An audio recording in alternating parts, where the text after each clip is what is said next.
मैं आपके लाया हूँ एक मोस्ट इम्पोर्टेंट जानकारी। तो चलो इस वीडियो को स्टार्ट करते हैं।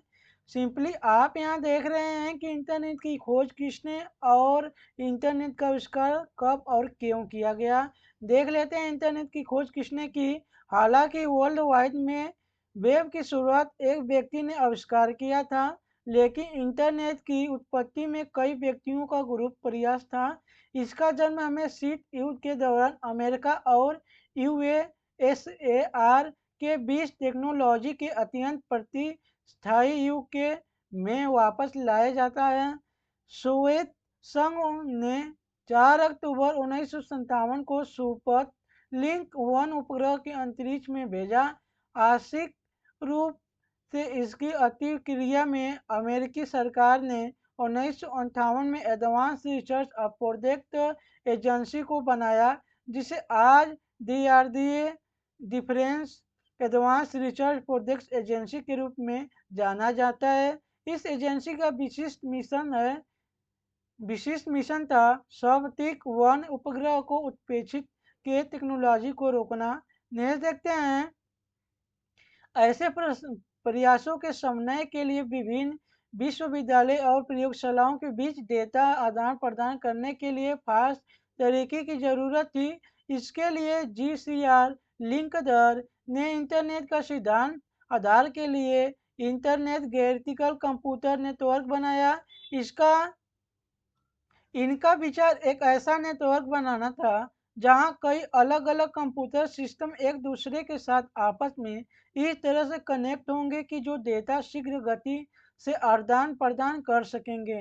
नेक्स्ट देखते हैं। लॉरेंस जी रॉबर्ट्स ने 1966 publication toward a comparative network of time shared computer से ऑपरेमेंट advance research project agency network की आइडिया का जन्म हुआ।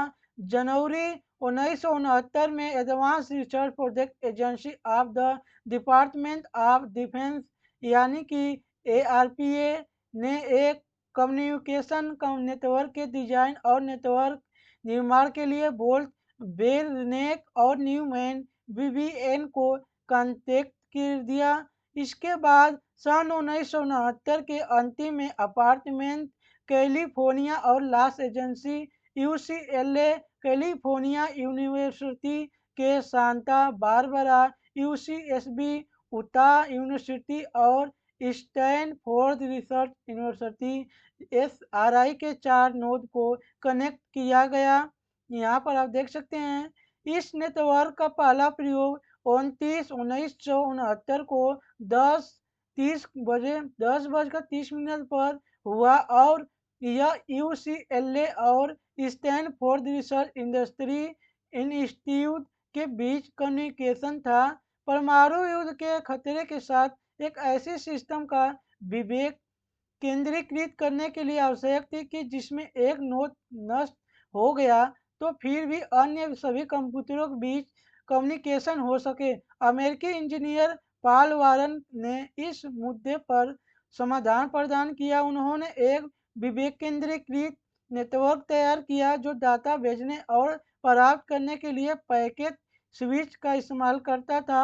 कई अन्य लोगों ने एक कुशल पैकेट स्विच सिस्टम के विकास में योगदान दिया, जिसमें लियोनार्ड क्लेरनार्ड और डोनाल्ड डोविस शामिल थे। यदि आप पैकेट स्विच से परिचित नहीं हैं तो यह मूल रूप से सभी ट्रांसमिटेड डेटा और उपयुक्त आकार वाले ब्लॉक पर ब्रेक करता है, जिन्हें पैकेट कहा जाता है। इन पैकेट को अलग अलग मार्ग से डेस्टिनेशन तक भेजा जाता है।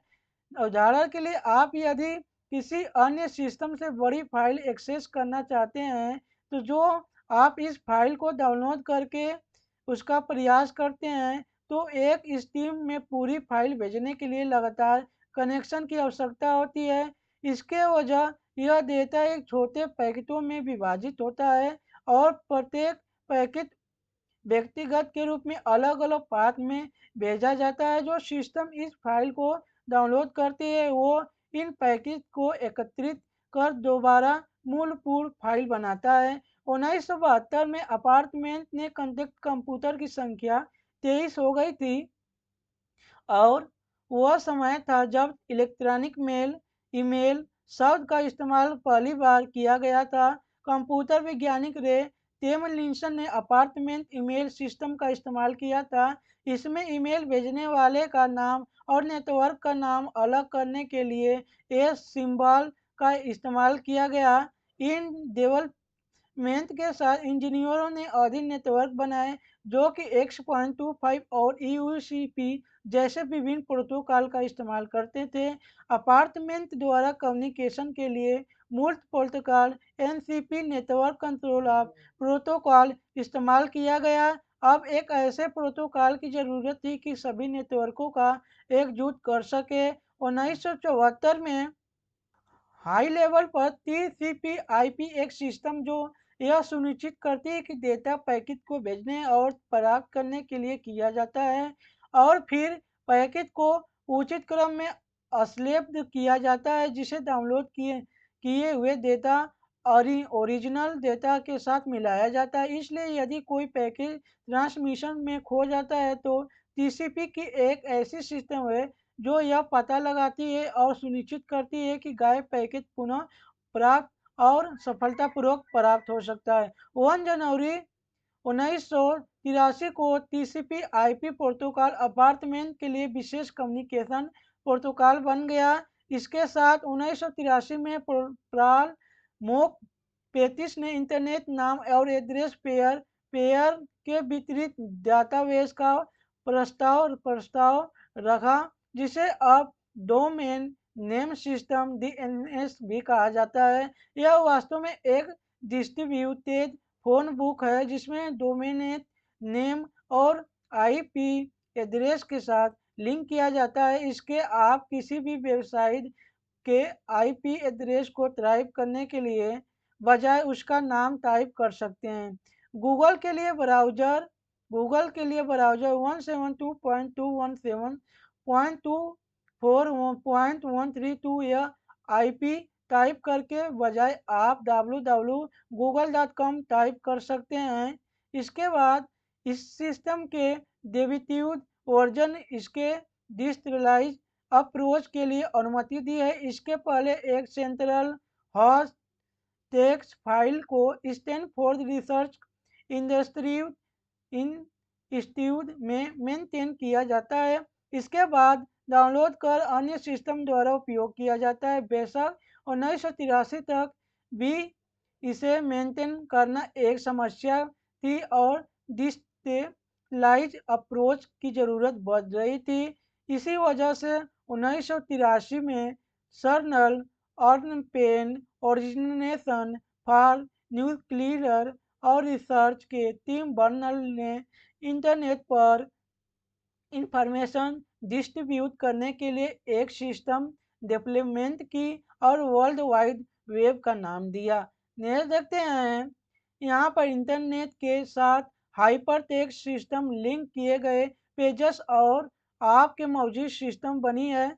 ये इस वेब सर्वर और वेब ब्राउज़र सरल इम्प्लीमेंटेशन को प्रदान करता है और ये एक पूरी तरह से ओपन प्लेटफॉर्म है जिसे कोई भी रॉयल्टी का भुगतान किए बिना के सिस्टम को डेवलप कर सकते हैं। यह करने की प्रोसेस बर्नली सी ने URL formation hypertext markup language HTML और हाइपरटेक्स्ट ट्रांसफर प्रोटोकॉल HTTP को डेवलप किया। इसके बाद इसी समय वेब के निर्माण के दौरान इंटरनेट व्यावसायिक प्रयोग पर लोग प्रतिबंध धीरे धीरे हटा दिए, जो इंटरनेट की अंतिम सफलता से अन्य महत्वपूर्ण तत्व था। इसके बाद 1993 में मार्क एंडरसन ने नेटवर्क मोजाइक नाम का वर्ल्ड वाइड वेब किया एक ब्राउज़र डेवलप किया गया। यह अमेरिकी सरकार से पहल और फंडिस से डेवलप किया गया ब्राउज़र ग्राफिक ब्राउज़र था। तो आप इस अगर वीडियो को पूरा देखेंगे तो आपको समझ आया होगा कि इंटरनेट का खोज किसने और कब किया था और कैसे किया था। अगर ये वीडियो अच्छा लगा तो इस वीडियो को लाइक करना। अगर आप मेरे चैनल पर नए हैं, मेरे चैनल ऑनलाइन नॉलेज ए को सब्सक्राइब करना ताकि इसी प्रकार की नई अपडेट आपको मिलती रहे। बाकी के नेक्स्ट पार्ट में जय हिंद।